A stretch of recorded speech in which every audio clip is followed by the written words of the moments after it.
చతుర్భుజ నూతన వెంచర్. పరిటాల ఆంజనేయ స్వామి విగ్రహం ఎదురుగా ఇది ప్రారంభమవుతోంది. భవిష్యత్ అవసరాల కోసం స్థలాలు కొనేవారికి, స్థిరాస్తి పెట్టుబడులు పెట్టాలి అనుకునే వారికి ఇదొక అద్భుతమైన అవకాశం. చతుర్భుజ నూతన వెంచర్లో అన్ని ప్రత్యేకతలే.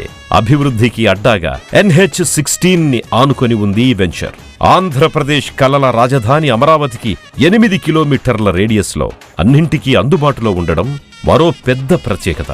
దాములూరు వద్ద గవర్నమెంట్ వారి ప్రపోజ్ రోడ్డుతో అమరావతికి కనెక్టివిటీ కలిగి ఉంది. అతి త్వరలోనే పరిటాలలో లాజిస్టిక్ హబ్, నంబూరు నుంచి రాజధాని అమరావతి మీదుగా మరియు పరిటాల మీదుగా ఖమ్మం జిల్లా హైదరాబాద్ రూట్కి కనెక్షన్ రైల్వే లైన్ రాబోతోంది. కంచికచెర్ల దగ్గరలో ఉన్న నందిగామ ప్రాంతంలో సినీ స్టూడియో రాబోతోంది. అతి చేరువలో మూలపాడు క్రికెట్ స్టేడియం ఉండడం మరో ప్రత్యేకత. పిల్లల చదువులకి ఎలాంటి ఇబ్బంది లేకుండా అతి చేరువలో ఎడ్యుకేషనల్ హబ్ ఇంజనీరింగ్